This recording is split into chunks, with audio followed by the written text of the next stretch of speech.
Most bankers aren't ready to help you until after their third cup of coffee. But with Central National Bank's after-hours service, you don't have to wait for the bank lobby to open to get help.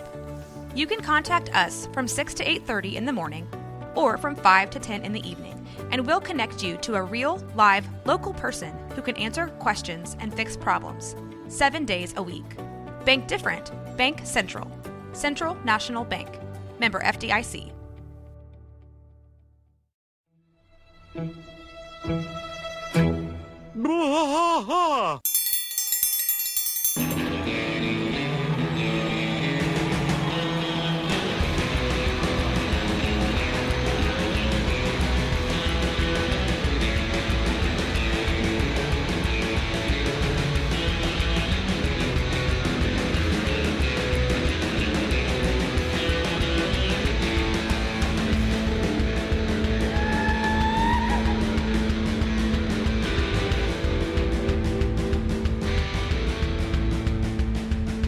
I tried to fight all through the night, deep in the heart of Texas. The trailer park is nice and dark, deep in the heart of Texas. That drinks his brew and he spits his chew, deep in the heart of Texas. The TV blares, but no one cares, deep in the heart of Texas. Here we go!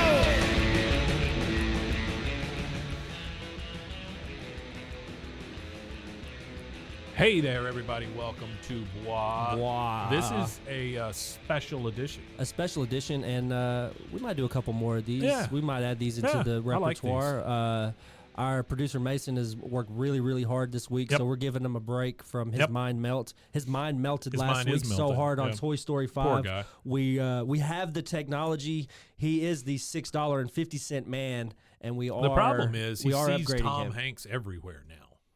You know, he. I think a little bit of him broke, and now he just sees Tom Hanks everywhere. Well, that was a part of the mind melt. So his mind melted over his eyes, and there's like a filter that he sees through now, and it's just Tom Hanks everywhere. He had that. And it's not Tom Hanks. It's Woody. Tom Hanks from Castaway. It's Woody. It's Tom Hanks. I'm saying it's Tom Hanks as Castaway, or from Castaway as Woody, which is really rough Woody.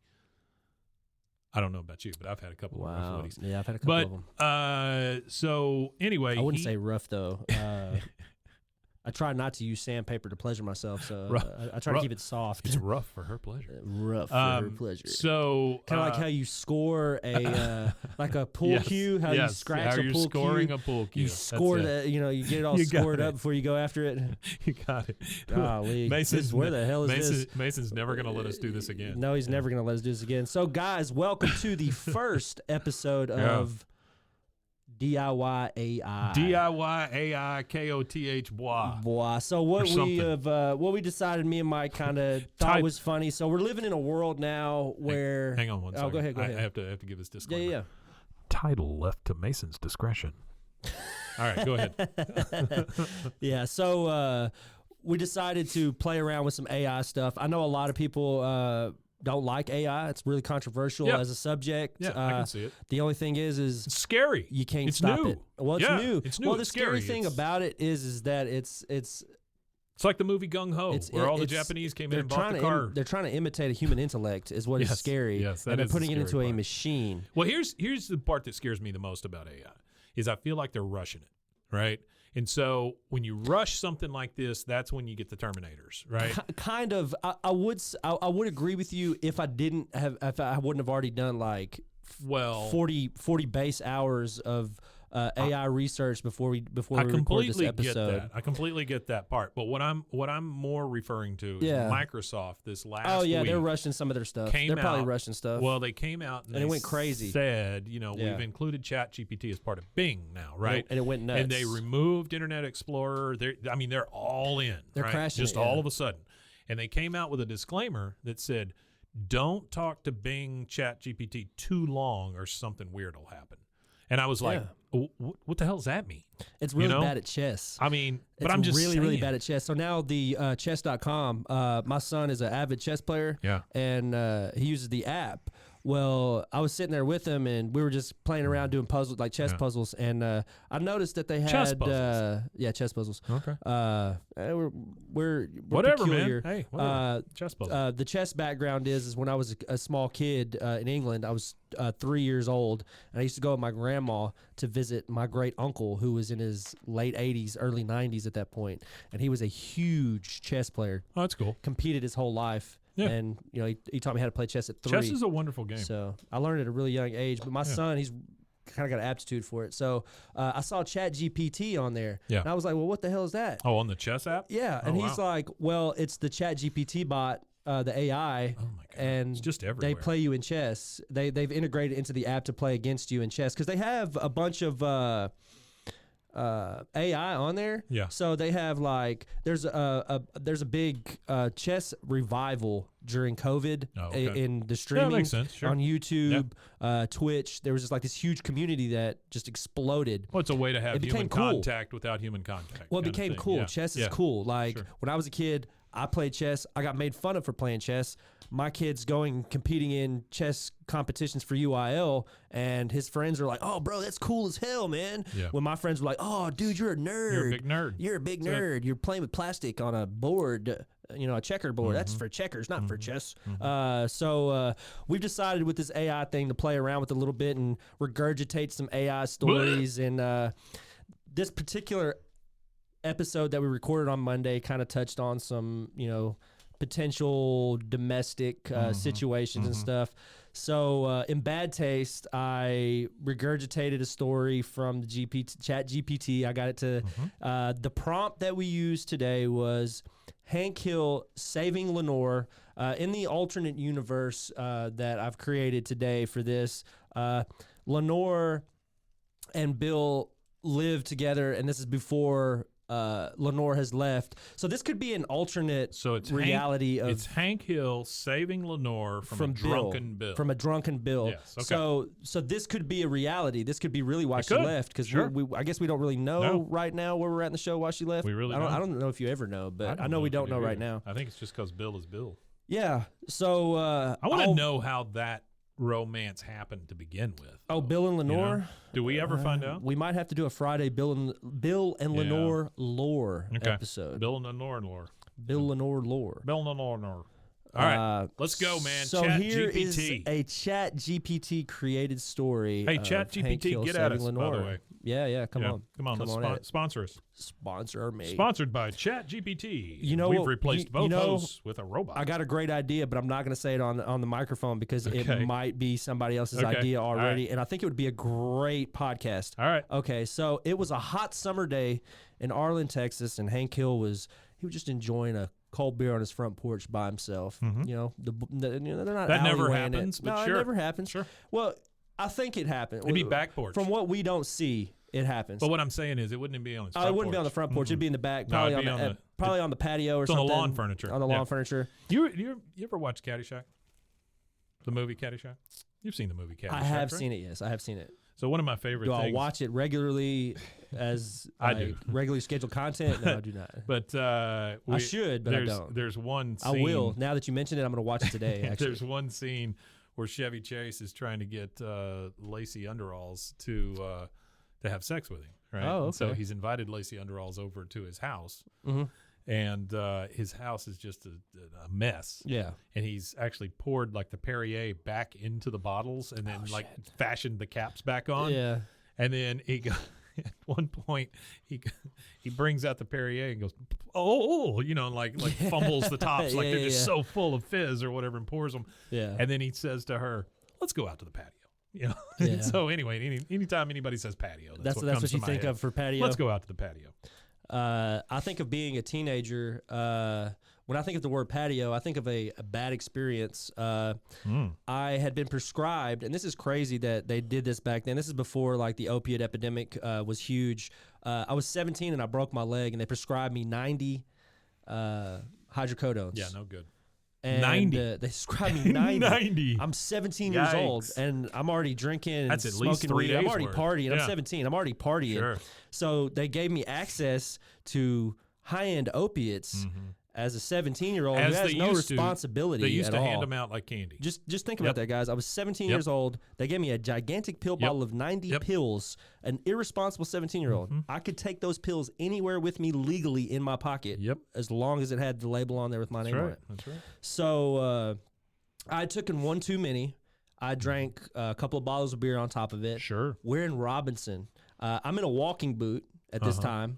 And we're at a girl's house, and my friend took me with him, and he had said, "Hey, you know, we're gonna go see some girls. Don't be too drunk or whatever. Don't be too weird. Whatever, you know." I used to have that conversation. Friends used to have that conversation. Stop throwing I was kind of weird. Airplanes made out of envelopes. Yeah. So we're sitting on the patio, and my buddy goes inside. Well, I'm still sitting. I'm a cigarette smoker, so I was still sitting outside. Well, I had this huge wave of like, I guess it was like nausea. It was the alcohol interacting with the opiates or whatever in my body, and I just started vomiting. It was so stupid. I vomited in one spot, and it's like a circle of chairs, Mike. And I didn't just vomit in one spot and stay in one spot. No. I vomited in one spot, and in my mind, I told myself, well, if I move all the way over there, I won't vomit. No, they won't know it was me. Oh. In my mind, I was trying to run away from you were my own pile of vomit. So you were high, dude. I puked again in that spot. And I played musical chairs. I moved to 4 different chairs and puked in 4 different spots. Wonderful. And my buddy comes out, and they all come outside to come back to the patio. Everybody's coming back outside. And they're like, who puked? Well, I'm sitting away from the puke. There's no puke near me. And I'm like, I think it was a bird. I don't know. I don't know. They were like, nobody else is out here with you, dude. Why did you puke in 4 different places and then go sit over there? Okay, so that's my patio story. So let's get back to the AI deal. Yeah, that's good. There you go. There's a good insider for Rusty. So it was a hot summer day in Arlen. Hank's on the front porch sipping a beer. I kind of want to tell this like it's an account. So, you know, he hears this commotion across the street. Well, you know, Hank looks over the way, and here's Bill just stumbling out the front door with a big bottle of whiskey in his hand, and just incomprehensible. That's not like Bill. Incomprehensible. And Hank kind of realized, he's like, well, dang, Bill's, you know, this is a little abnormal to fall out of the house with a bottle of whiskey. You know, he's a beer drinker, right, you know. Right. There's some people in Texas that you can't, you know, they shouldn't mix. Some people can't drink whiskey, you know. So Lenore comes out of the house, and she's looking scared, and she's trying to, you know, get to the car, get away from Bill. Well, Hank kind of like superhero mode, knows that he has to hurry up, and he's like, well, something bad's gonna happen if I don't get over there. You know, Bill's going nuts. Bill's doing this. Well, so Hank has to save everyone also. He does, and especially in ChatGPT. Yeah. In ChatGPT, Hank Hill is Batman. He's Superman. He's the Flash, not the canceled one. Apparently he's not canceled. Yeah, I don't know. They got the big movie. Yeah, big check too. Like woo, it's true. And they'll make billions. He looked over and saw Bill stumble out of the house holding the whiskey bottle. So Lenore came out of the house at this time too. So Hank walks over to Bill, and he's, you know, he knows Bill's erratic, kind of crazy. So he tries to calm him down, tries to get him to put the bottle down, but you know, Bill's too drunk, pushing Hank away.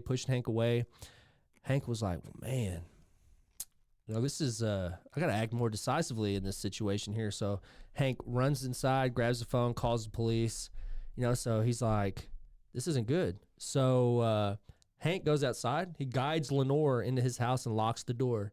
He knows that Bill has a history of violence when he's drunk, and he wasn't going to take any chances. Bill has a history of violence when he's drunk. Yeah. Yikes. According to ChatGPT. All right. He stayed with Lenore until the police arrived. I arrived. swear to God, every time you say that, I think you're saying Chad. ChatGPT. It's ChatGPT. It's ChatGPT. You know Chad. Here on Nickelodeon.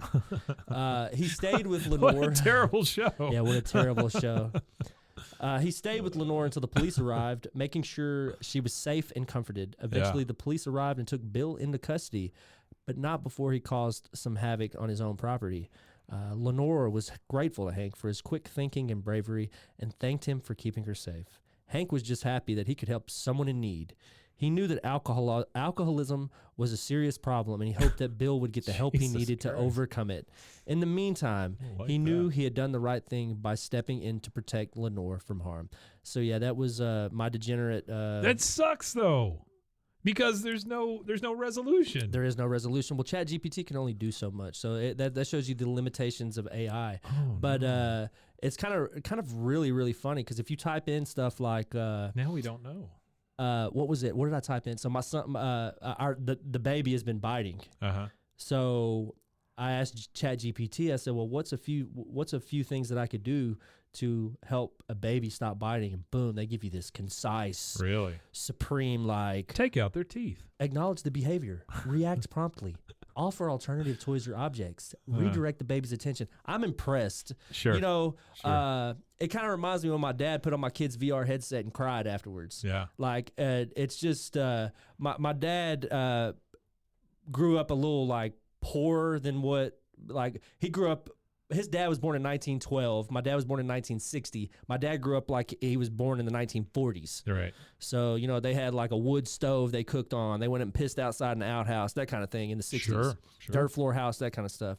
So when he put on that headset, like, to him, it was like, I didn't have a TV till I was like 10 or 11 years old in my house, and now I could walk through Paris from my living room. Or the one that he particularly cried about, it was kind of, I don't know, it was kind of a touching moment to see, like, somebody who had, you know, it's all the sci-fi technology that because my dad's a big sci-fi guy, so it's like all this technology that he watched in sci-fi movies his whole life, because he grew up in the era of sci-fi, you know, where it was huge. Oh yeah, in the 60s and 70s and stuff. Yeah, you too.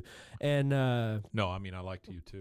No, I liked U2 all the way up to the point to where they forced their music on Apple. They got a brand new Apple phones, brand new album coming. Yeah, and it's going to be forced on everybody with Apple Music. So yeah, so the technology, you know, it's I don't know, it's just, this is the AI is the first. It's the second time where technology has wowed me. The first time was being a 10-year-old or 11-year-old on the free range internet.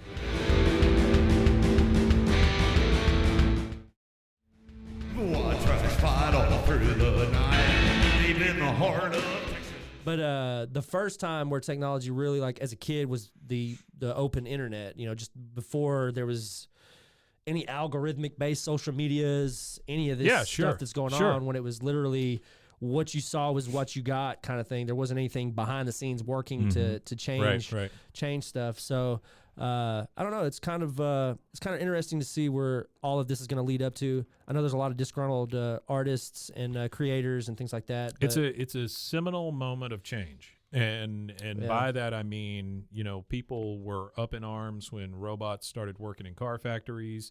Yeah. People were up in arms when the automobile replaced the horse. I mean, all of these things, right? I feel like this is a seminal moment. Though, there was a video clip that I'd watched recently of it was a local news outlet, and they were in some city in Texas. Sure. And it was right around the time that all the drinking and driving laws got real heavy in the 80s, when mothers against drunk driving. I think I saw that, where they changed the law on drinking and driving. Yeah, so they go, and it's like an expose. They go out into the neighborhood in the grocery store and stuff, and they're like, well, what do you think about it? And this one guy was like, well, damn, what kind of country are we living in where a man can't drink a beer or two on his way home from working 12 hours at work? Yeah. And then there was another one where it's a woman. She's got her it's a station wagon, and she's got her kid, not, you know, no seatbelts. Everybody's just kind of like free range in the station wagon, and the guy's asking her a question, and she said something along the lines of, well, what's the government going to do next? They told us we got to wear seatbelts, and now we can't drink a beer when we want to. And I'm just like, wow. You know, I'm like, just the mentality that people were really, really pissed off that they couldn't drink an alcoholic beverage while driving down the road. And that was like a societal norm. Yeah, it's insane. Cars used to be manufactured with bars in them. Like, there's like some luxury cars that you could buy from the 60s and stuff like that in the 50s and like some in the 70s too, that have... There's one car that was made that literally you could turn the front seats around and like have a cocktail lounge in your fucking car. Sure. Like, yeah, I don't know. It's crazy. Because nobody's ever been out of control while they're drinking. Not in America. Never happened. Not in America. Never happened. Well, folks, thank you again for joining us. Thanks for being part of this extra special. Experimentation. Experimentation. If you like it, let us know if you like this AI crap. If you don't like it, then let me know, and I won't, really care too much. If you like this AI crap. Anyway, give us some thoughts and feelings on AI. I want to know people. Honestly. I think it's fun. It's really, really fun, and it's actually been. I'm not gonna lie. I've used it as a tool. I have used ChatGPT as a working tool since all it's hail existed. Our robot overlords. It has helped me out with a couple of spreadsheets here and there for some things. So it's press insane. releases, all kinds of stuff we use it It's for here. insane what it could do to give you the base. Like, there's nothing that I've generated that I just put out without a little bit of flourish on it. Sure. Like putting a human touch to it. Because it does feel subhuman, some of the things it generates. But it does all the main work for you. It does the I call it it's a good skeleton generator. Man, if you want to tell it to write a Java program that does this or that or whatever, man, it'll spit that writes crap Java out code? like crazy. Yeah, it'll spit out code like crazy. Oh, I didn't know it did code. Yeah, it'll do code. You know, there was a just to go ahead and finish it off with this little bit with all the UFO crap going on. I have never ever in my life been a UFO conspiracy theorist. I've never listened to Ancient Aliens Alex and all Jones, this stuff. all this stuff. Sure. Well, I decided. You know the frogs are gay. Yeah. Well, not. I'm not talking about. I'm talking about more academic. Yeah. We had talked about Alex Jones before we started recording. Yeah, we did. So we did. A little more academic than that. People who try to take a scientific approach to the abnormalities in the world. Well, this one video that I watched, I can't remember the guy's name. I wish I could, but he had talked about how Google's coding works for like the Google search engine and stuff like that. Sure. And he was comparing it to quantum physics and how our world is it can all be broke down it's into a flat sphere. we're in this program. it's like sure. all these elemental things that they find with quantum physics and like subatomic particle frequencies. And none of this stuff really exists. It's all just crazy stuff. And he was talking about like how if they took all the blank space out of all the atoms in every human in the world, they could fit 8 billion people inside of a sugar cube kind of thing. I don't know. It's just we're reaching a point where all of these technologies are just, I don't know, it's crazy stuff. I didn't think I would ever see artificial, like you had all the AI stuff that you heard about, all the artificial things, but it's been now movie. It's getting to the point been movie fodder. To where, movie fodder. AI, literally, there was AI with Haley Joel Osment. What it makes me think is that they've been prepping us for all of this. There's a lot of people out there that are like, well, all the alien stuff, they're prepping you. Well, that's what this guy said in this particular interview. He was interviewed I can't remember his name, but it's concrete. Would it really surprise you if an alien landed today? No, it wouldn't really surprise me at all because it's a statistical probability. But he was also talking about he has now if an alien got out and he had like a Nazi suit on, that would surprise me. That would surprise me. So what this guy was talking about was he has a tech company in Florida that's an R&D company, and they do R&D in the space and aerospace and space propulsion and stuff like that. Yeah. And he has access to private symposiums and stuff like that where they discuss future technologies or technologies that are current. Sure. But he said that he's under non-disclosure agreements like for tanks, everything. That kind of stuff. But it's all like backdoor private stuff with NDAs and stuff like that. He said the only thing that he was able to say is that private technology, the technology that's in like the private sector, they're 300 years. Oh, I don't doubt that one. Technologically ahead of everything that we currently sit with. Well, I don't doubt that one bit. I think that stuff has been developed over the years that we're just not ready for. Well, and there's another thing he was talking about, and that's why this stuff comes so quickly. It's like okay, drop it, and it's like a deluge. It was like after World War II, with all the technologies and stuff. It was just like a deluge of consumer products. And that's pretty much what happens. Is all the backdoor private military. All the stuff all gets released. Well, that's because that's what they do. Is you've got all this technology that was for war. Now, well, how can we apply it in a civilian application? Well, you're fixing to have to use it in war again, so that'll be great. Yeah, it'll be the war. And I think the next war will be for water, but for jokes, it'll be for AI. I think the next war will be humans against artificial intelligence. I think it's just Putin. Destroying everything. The actual real war, though, will be over water access because that is the next big commodity. Well, hey, this has gotten to be real positive here at the end, so I'm going to go ahead and cut this short. You guys enjoy your week. Yeah, appreciate it. Join us again on Diving Friday. Into conspiracy theories and D.I.Y. AI. It's supposed to be an AI story. Hank's Conspiracy Corner. Enjoy our special Friday episode, and then we'll see you again on Monday. This is a Wednesday episode. Right. I'm saying enjoy the Friday one coming up.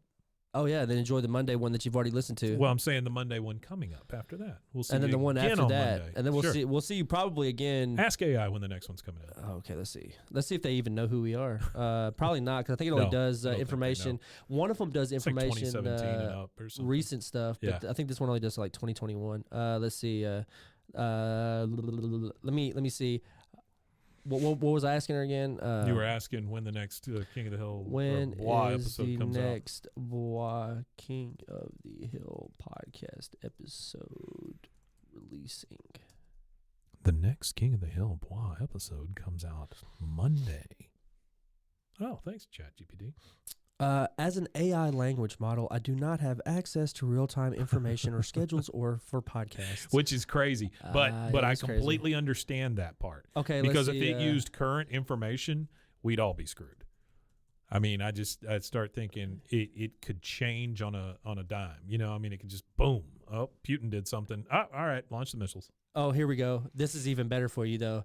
Okay, so I said spit out 5 original name ideas for King of the Hill podcasts. Yeah. Arlen Chronicles, a King of the Hill that. podcast. Yeah. Propane and Laughter, exploring the world of King of the Hill. The Hills Have Ears. The Hills Have Ears. Hey, ChatGPT had some fucking good. gold. That's great. That really is pretty good. The Hills Have Ears. Boomhauer's Musings, a King of the Hill deep dive. The Hank Hill Review, analyzing every episode of King of the Hill. That's good. That was pretty good.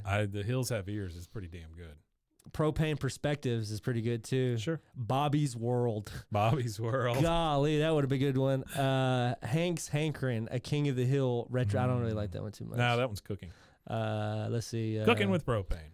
The Hills Have Pod. No. Strickland Propane presents the King of the Hill cast. Oh, see. Yeah, she's getting crazy. That's now. pretty good too, though. Yeah, I like that one. Strickland Propane presents a King of the Hill. Propane Profits. All right, let's get out of here before AI takes over. She's taking over the podcast. We Matanye.